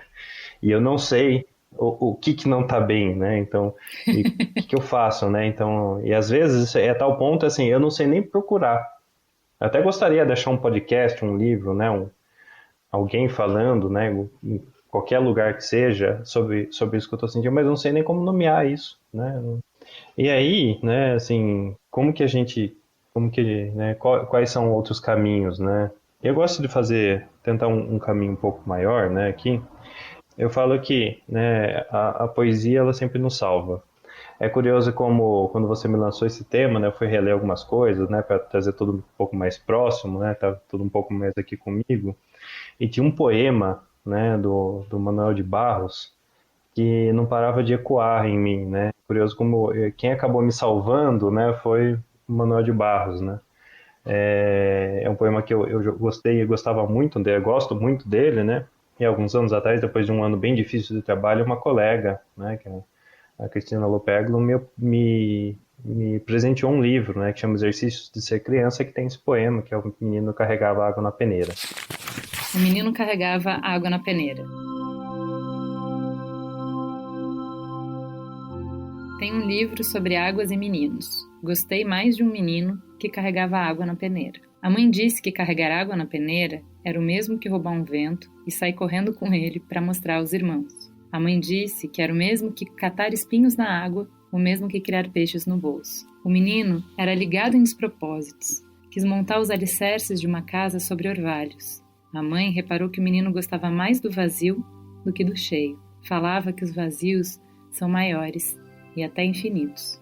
Com o tempo, aquele menino, que era cismado e esquisito, porque gostava de carregar água na peneira, com o tempo, descobriu que escrever seria o mesmo que carregar água na peneira.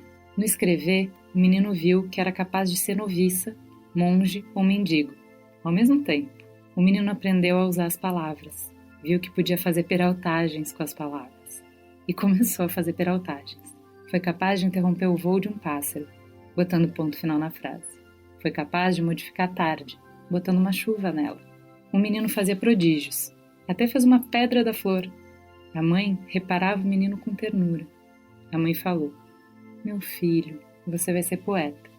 Você vai carregar água na peneira a vida toda. Você vai encher os vazios com as suas peraltagens.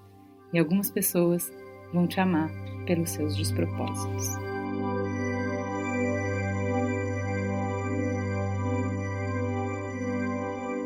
Lindo, né? Eu adoro esse poema, né? Então, quando a razão, né, traz os seus limites, né? Eu falo que a alternativa é a poesia, né? Então, porque e esse poema acho que vem muito ao nosso socorro, né? Porque a sensação que eu tenho é isso, né? Ele nos socorre, né? Quando eu falo de poesia, eu estou falando basicamente da criatividade, né? Como ele fala, né? Do vazio, né? Não é um vazio que é estéril, né? É um vazio onde as coisas podem surgir, né? É um vazio da espera que algo aconteça.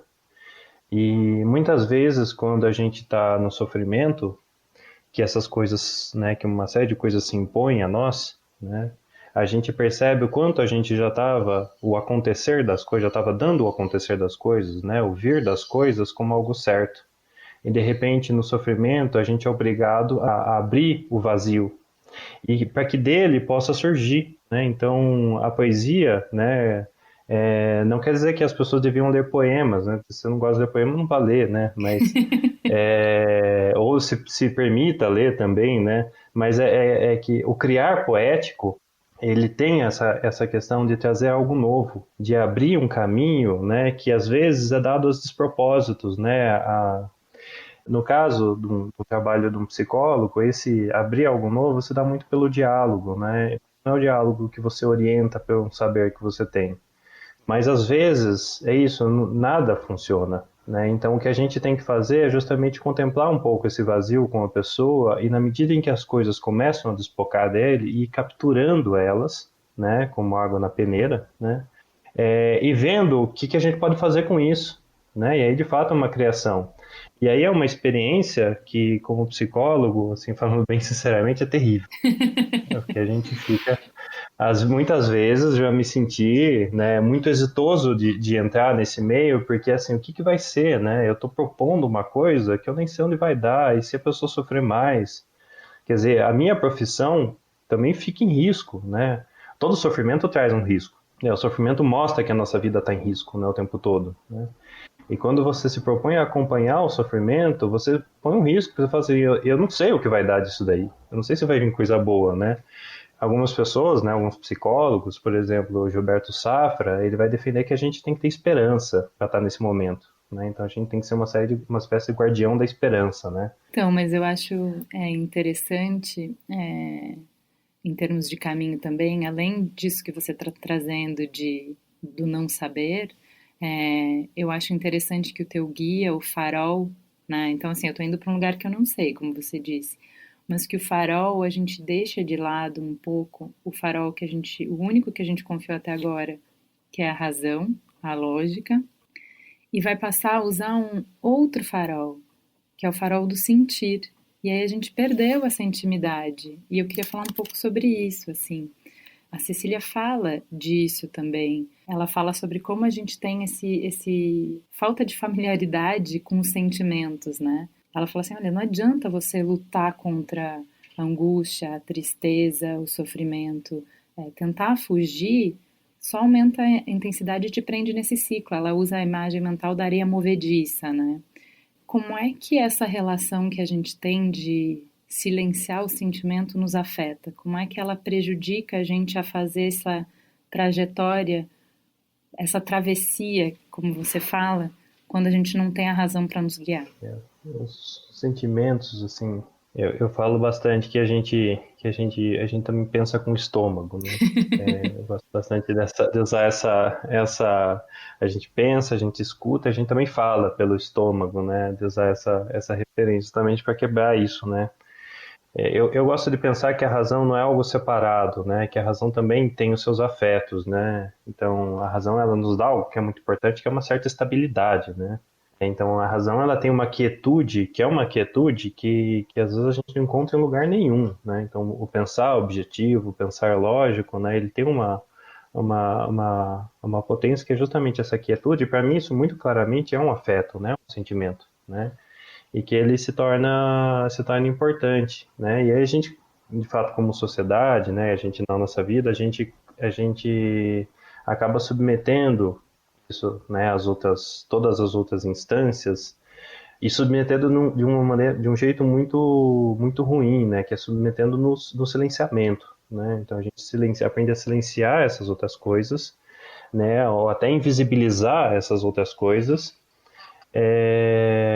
Para manter uma operacionalidade, uma funcionalidade, né, a vontade consciente, né, para que ela se imponha, né, e vai meio que usando, quase que travando uma guerra, né, com isso que está silenciado, e que às vezes, né, isso grita, né, grita de várias formas.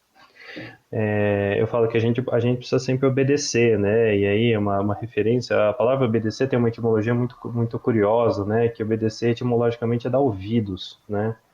A gente precisa o tempo todo estar escutando, né? O que o nosso corpo está pedindo, o que o nosso corpo está demandando, até para a gente decidir. E aí é decidir mesmo, né? O que a gente vai fazer com isso, né? Mas não necessariamente negar. E às vezes no sentir, né, que a gente consegue muitas vezes essas pistas quando a gente está, né, naquele momento de se lançando na travessia, não sabendo o que vai dar, né, que a gente vai recolhendo algumas pistas para tentar criar algo a partir daí.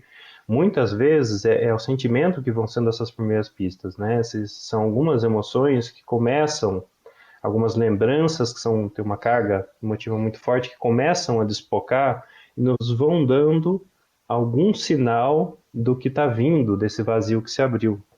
né? Então, a atenção aos sentimentos, né, ela vai ser importante principalmente nesse sentido, porque quando tudo falha, assim, o corpo, ele ainda está ali, né? Enquanto a gente está vivo, ele está ali. Então, ele está o tempo todo. A gente, às vezes, precisa, isso que foi silenciado por muito tempo, a gente precisa conseguir se deter para escutar, né?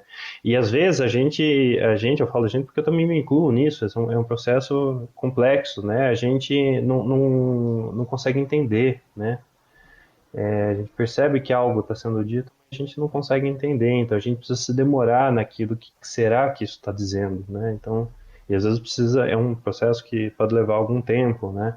E vão dando tentativas, né? E é curioso que quando a gente entende então acho que é isso que estava acontecendo, chega a algum entendimento, também é um sentimento, né? Um sentimento que parece que tudo se encaixa, né? Então ele acaba sendo uma grande pista, né?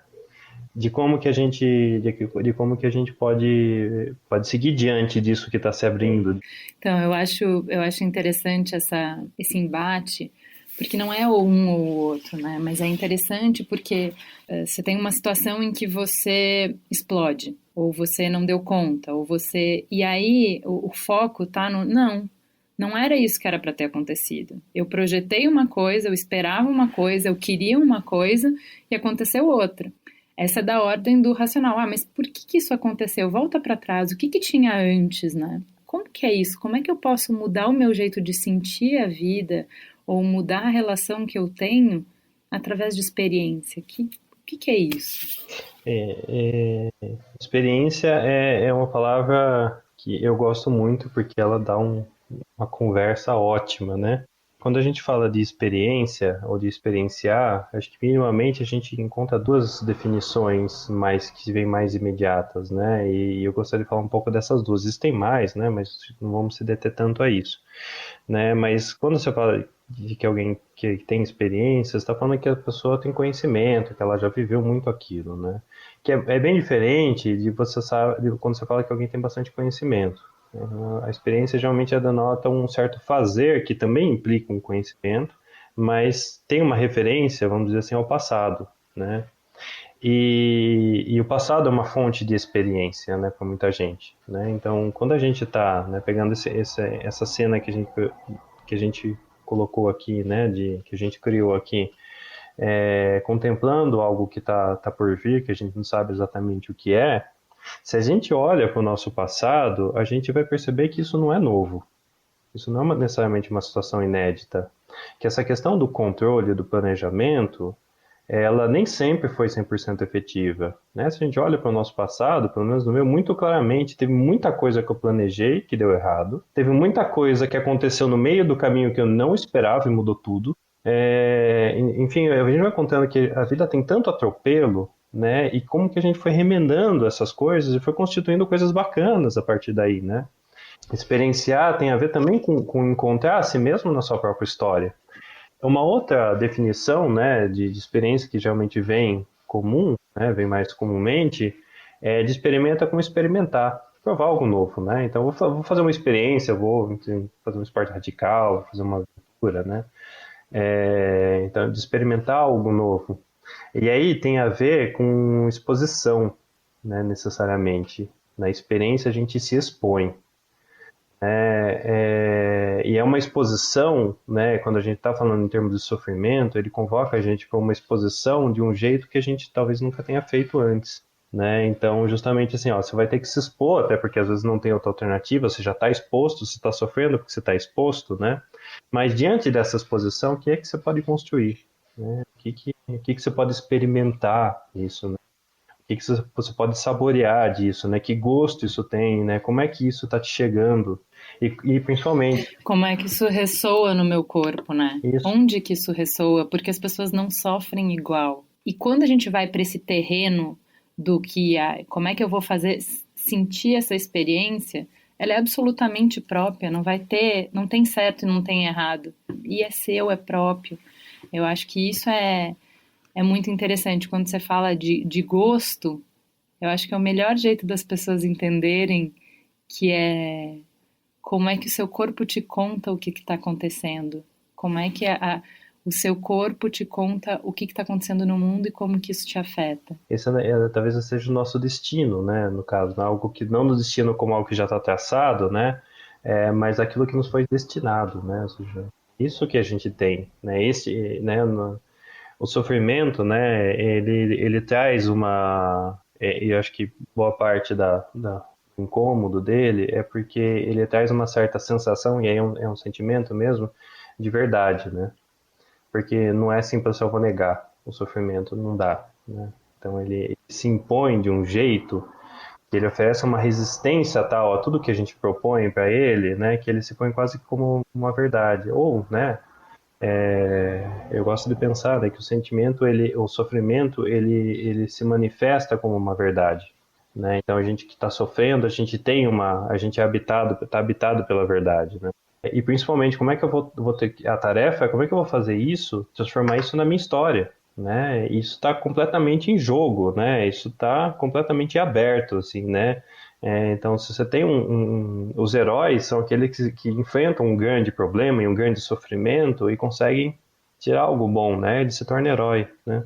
Quando a gente está no sofrimento, a gente sabe que a gente tem essa oportunidade, mas também sabe que a gente pode não conseguir, né? Essa que é a delicadeza, né? Como que a gente vai acompanhar isso, como que a gente vai estar junto disso, como que quando a gente está vivendo o sofrimento, como que a gente vai encarar isso, fazendo disso nosso. Agora, nesse momento em que a nossa vida vai mudar, já está mudando profundamente por acontecimentos que estão completamente fora do nosso raio de ação, completamente fora do nosso controle, e que isso afeta as pessoas de forma diferente, como é que a gente pode lidar com esse sofrimento, com essas angústias?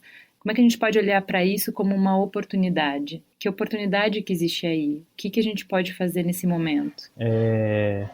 Talvez, né, é um pouco o que a gente pode fazer, e eu acho que a gente tem minimamente duas direções, né, que estão se apresentando, né, de tentar restabelecer a vida como era antes, né, mas aí correndo um risco, porque é um alerta, né, de que essas coisas que estão acontecendo estão ligadas ao modo como a vida era antes, né, ou então, né, acolher e se abrir para uma proposta outra de ser, né, e para que seja uma decisão, e aí eu acho que é um processo de decisão mesmo, né, a palavra decisão, ela marca uma cisão, né, de um antes e depois, né, então de reorientar o rumo, né, e aí criar critérios ou não, né, como é que isso vai se dar, de decidir para onde que a gente vai, né? Talvez, né, assim como no sofrimento, também o nosso destino, né, de para onde a gente vai, ele está em questão, né? Como na travessia lá que você citou, que eu imagino que seja do Michel Serres. Isso. No momento do meio, né, da travessia, você pode ir para qualquer direção, né? Então você tem que tomar uma decisão. Se você volta, se você vai para uma margem, para outra. Então é um momento de parada, e o momento de parada ele vai ser fundamentalmente um momento de decisão. Então, vamos terminar. Eu queria que você falasse quais são os recursos que existem disponíveis para que as pessoas possam ter esse acompanhamento, para que elas possam fazer essa travessia com a ajuda de alguém. Então, a gente existem iniciativas que estão sendo tomadas, né, por muitos psicólogos, algumas comunidades de cuidado aí no sítios do campo da saúde mental, que têm oferecido algum tipo de suporte online para as pessoas, né? Então você consegue encontrar no próprio Conselho de Psicologia, né? Tem feito muitos movimentos nessa direção. A gente está isolado, mas ainda, né, a tecnologia permite que a gente ainda mantenha uma certa comunidade de cuidado. Saber que alguém pode me escutar já me tira um tanto do isolamento, da solidão. Enfim, no final, né, é a gente que fica no sofrimento, mas também no fundo a gente sabe que nem que a gente queira, a gente não está sozinho, né? Eu acho que tem isso de consolador o que a gente está passando, porque a Esther Perel fala isso bem bonito, assim, de como a invenção da privacidade, que é um conceito novo, não é uma coisa que sempre existiu na história da humanidade, quanto mais a gente foi alargando o conceito de privacidade, mais a gente foi ampliando as nossas ilusões de que os problemas que a gente enfrenta são particulares, são nossos, são muito únicos, né? Quando na verdade eles são partilhados, né? E eu acho que o que tem de consolador nessa pandemia, nesses desafios todos que a gente está vivendo, é que a gente sabe que é compartilhado. Claro que cada um de uma maneira, claro que com especificidades, mas a gente está vivendo ao mesmo tempo e a gente sabe que do outro lado tem milhões de pessoas que estão passando pela mesma coisa. E existe algum conforto aí. Lembro de uma imagem, uma ilustração que eu acho muito interessante, que é falar assim, todos nós somos sós. Você nasce só, você morre só, cada um de nós tem um barquinho. E ninguém pode entrar nesse barquinho, a gente vai atravessar pela vida sozinho, o que a gente tem é a gente. Mas apesar disso, quando o mar está muito revolto, é um consolo ver a luzinha dos outros barquinhos e perceber que tem vários outros barquinhos fazendo a travessia com a gente, enfrentando as mesmas dificuldades que a gente. Então acho que esse consolo a gente tem também no final. A gente não está sozinho, a gente está juntos e a gente pode tirar força desse estar junto, né? Pedro, eu queria te agradecer muito, foi muito legal a conversa, muito bonita, muito inspiradora. Gostei também. Vamos então para o farol aceso? Farol aceso. Vamos começar com a dica da Cecília. Ih, tem várias coisas.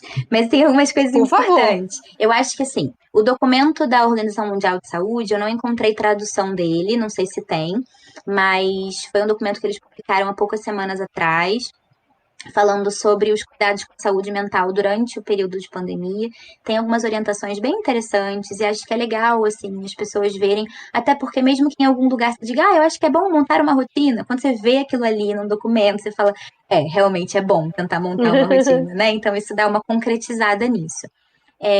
Tem um programa chamado Explicando na Netflix e tem o Explicando a Mente, que tem um episódio específico sobre ansiedade.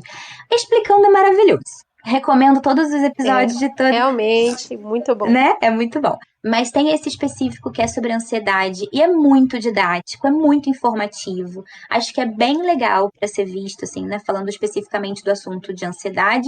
E a gente podendo olhar para o episódio, a gente consegue também extrapolar e entender o quanto os nossos mecanismos de ansiedade estão mais ativados, né? Nesse momento de pandemia. E outra coisa que eu acho muito importante, aplicativos de meditação. Escolha o que faz mais sentido para você. Assim, o meu favorito é o Headspace. Eu sou apaixonada pelo Headspace, mas ele só tem áudios em inglês. Eles até criaram um aplicativo com instruções e menu em português, mas os áudios não estão em português, então não adianta muita coisa. E aí, quem gostar, quem preferir, né, em português, tem alguns aplicativos legais, tem o Meditopia, tem o Zen, que também é legal, tem o Lojong, tem alguns aplicativos que são interessantes, e a meditação é muito poderosa para a saúde mental. Não precisam ser meditações longas, a gente está falando de meditações de 5, 10, 15 minutos, as mais longas são 20 minutos de meditação, e se você conseguir colocar isso na sua rotina 2, 3 vezes por semana, isso já pode ter impactos neurológicos, a gente tem respostas físicas no cérebro, visíveis em exames, assim. Então é um impacto muito positivo, muito poderoso, que eu realmente recomendo, no ritmo possível, começando com 3 minutinhos, 5 minutinhos, fazendo na hora que der, tá tudo bem, sem cobrança. Mas podendo colocar isso aos pouquinhos na rotina, o impacto pode ser muito grande. Então, é uma coisa bem positiva. Pedro, e o que você indica? Eu tô numa pegada um pouco mais biográfica, assim, né? Até porque tem a ver com algumas coisas que eu tô estudando. Então, de livro que eu tô lendo, já comecei, retomei várias vezes, mas é um livro que tem me feito pensar bastante. É o Tete a Tete, da Hazel Hawley, que conta a história romântica, né? A história do relacionamento da Simone de Beauvoir e do Sartre. O filme é o filme Hannah Arendt, né? É um filme alemão que conta a cobertura dela no julgamento do Eichmann em Jerusalém. E a série, essa nem tanto biográfica, mas uma série que eu gostei muito, né? É o Merli. E você, Ju? Vou indicar a série Afterlife, da Netflix. Ela é super curtinha, são só 6 episódios, tem uma temporada só. A segunda temporada vai começar, acho que mês que vem. Ela é escrita, dirigida e protagonizada pelo Rick Gervais. Na série ele é um jornalista ateu, sarcástico, progressista. Ou seja, é o tipo de gente, não é mesmo? Qual é a história? A esposa dele morre, ele ficou casado 25 anos, muito bem casado, eles eram muito apaixonados, nasceram um pro outro, tinham uma vida super legal juntos, e a dor do luto faz ele perder a vontade de viver. Ele fica completamente consumido pela raiva e pela amargura. E isso leva ele para um lugar de, se eu não quero viver, por que eu deveria ser simpático com as outras pessoas? Se eu nem me importo comigo mesmo, entendeu? Tipo, se coisas ruins acontecem para pessoas boas, tanto faz, né? Foda-se, eu vou fazer o que eu quiser. E aí ele começa a ser um escroto, que é o estado natural do Rick Gervais, né? Ele apenas empresta pro personagem o seu estado natural. Cara, a série como escape é maravilhosa. Pra extravasar raiva, frustração, medo, angústia, tá tudo lá. E o humor, cara, puta merda, porque o Rick Gervais, ele é um escroto, né? Vamos lá. Ele tá sempre flertando com o limite. Eu fico fascinada com o que ele provoca em mim. Porque é o tempo inteiro eu, assim, assistindo incrédula e... Ai, que babaca. Que babaca.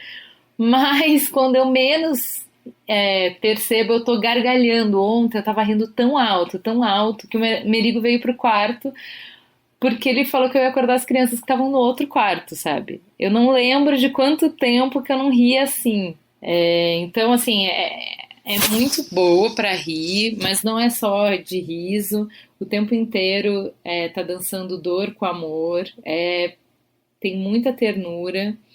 Poderia até ser melodramático e piegas, mas é muito sensível, é delicado, é muito preciso e até a trilha sonora é espetacular. É uma música por episódio, em momentos diferentes elas entram, então você nunca sabe quando vai entrar. E é aquela letra perfeita, a melodia perfeita, tipo, incrível, incrível. A maior parte são músicas que eu já amava e naquele contexto ficou incrível. Além disso, o universo que ele cria é muito legal. Eu queria morar na casa que ele mora, naquela cidade, trabalhar naquele jornal com aquelas pessoas. É muito, muito legal. Então assistam Afterlife na Netflix com Rick Gervais. E uma outra dica que eu queria dar, eu ouvi o Finitude, que é um podcast da Rede B9 no domingo, o episódio Confinamento. A Ju vai contar, ela conseguiu entrar no Hospital Premier, que é o primeiro hospital do Brasil a se dedicar integralmente a cuidados paliativos, e esse hospital tomou uma decisão muito difícil. Para proteger os funcionários e os 48 pacientes que estão internados lá, eles se fecharam, ninguém entra, ninguém sai até dia 10 de maio.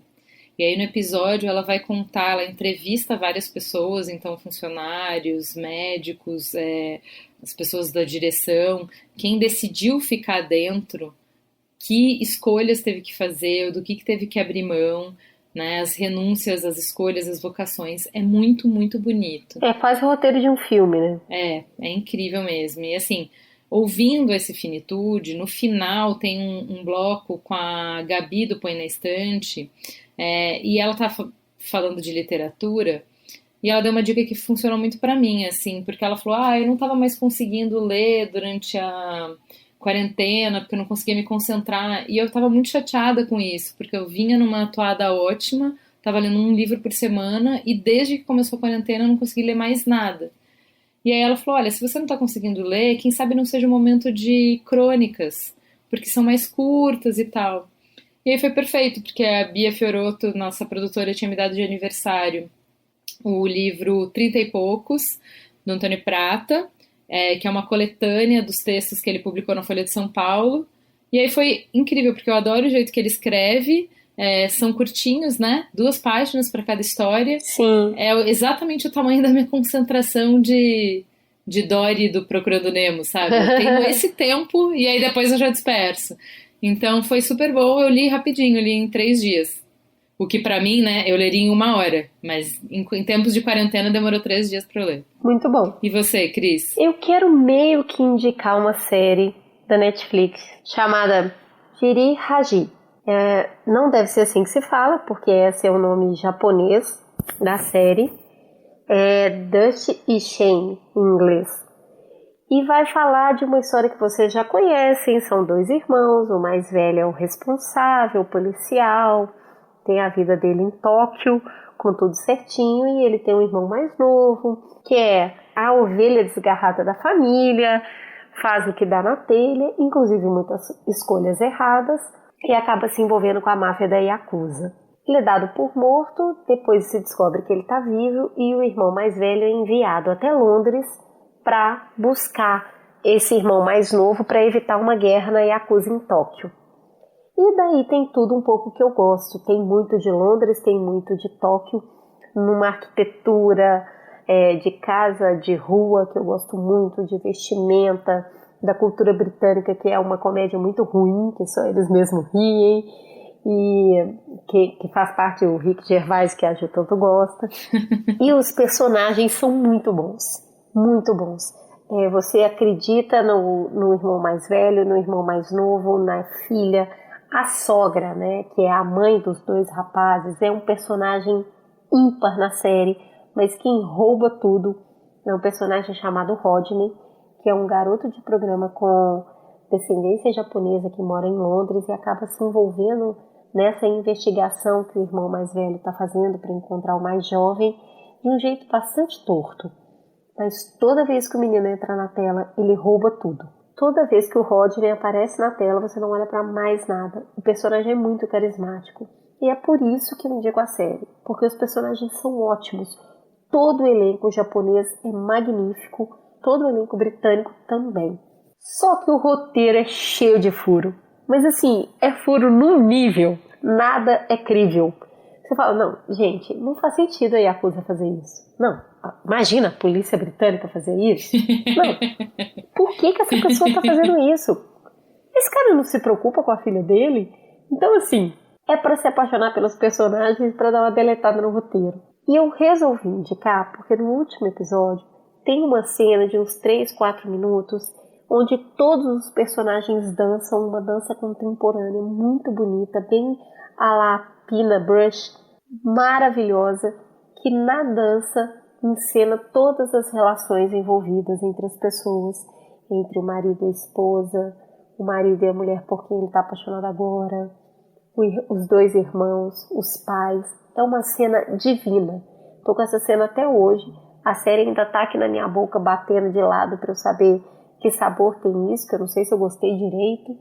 Mas resolvi indicar a série porque os personagens são muito bons e essa cena é magnífica. Então, dê uma chance aí para Dutch e Shane e depois me conta se você ficou com raiva de mim ou se é legal mesmo. Tem um negócio de noir, mas tem um negócio de neon. Vai lá, me conta depois. Fala que te escuto.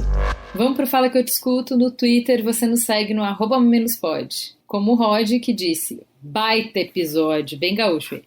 Parabéns. Minha utopia pós-corona, que todo mundo passe a lavar as mãos e que nenhum dinheiro público seja mal gasto.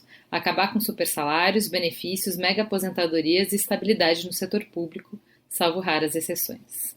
Márcio Munhoz disse, oi, acabei de ouvir esse podcast. Ufa, 2 horas e pouco. Mas eu saio capacitado para falar sobre economia, pandemia. É muito instrutivo, gostei muito. O Bruno Millet disse, eu escuto sempre em 2 vezes. As meninas são feras, elas vão explorando o assunto e parece que tem episódios que elas acabam o programa com dó de ter que cortar. Ele tá muito certo, tem hora que a gente fica com muita dó. E vamos pro Instagram, vocês nos encontram no Mamilos, no @mamilospod. Tem live lá, Cris? Toda quinta-feira. Talvez a gente continue às 17 horas. E a gente tá ficando boa nisso, Juliana. A gente tá até se divertindo. Foi divertida essa quinta, né? Foi sim. O que a gente fez? A gente fez um joguinho. A gente ficou contando... olha isso, né? Pessoas em quarentena fazendo joguinhos na internet. Mas a gente perguntou para as pessoas questões muito significativas como qual de nós vocês acham que leem mais? E aí as pessoas respondiam, a gente interagia. E, cara, aquece o coração falar com as pessoas, né? Foi muito gostoso, foi bem divertido. Se você não participou dessa live, você tem chance na próxima quinta-feira, às 17 horas. Dá uma chance pra gente, vai lá conversar com as tias. A Paula Cris disse, o episódio está maravilhoso, especialmente pelo começo. Foi muito bom ouvir o Perifa Connection logo no início, destacando as perspectivas de moradores de diversas favelas brasileiras em relação à pandemia. Adorei a fala da moça do Recife. foi possante, forte, marcadamente a fala de uma mulher. A Elane Maia disse: que alento foi essa conversa, que alento foi ouvir pontos divergentes que se complementam, que esclarecedor. Deus nos frie da polarização. É isso aí. E é isso, chegamos ao final. E esse programa só foi possível pela produção de Amanda Lino e Beatriz Fiorotto, o apoio à pauta de Jaque Costa, a edição de Caio Corraine com a Maremoto, a capa de Bárbara Seward, a publicação de AG Barros e a apresentação de Juliana Valauer e Cris Barros. Até semana que vem. Até mais, galera! Mamilos. Jornalismo de peito aberto. Aberto. Aberto. Aberto. Aberto. Aberto. Aberto. Aberto. Aberto. Aberto. Aberto.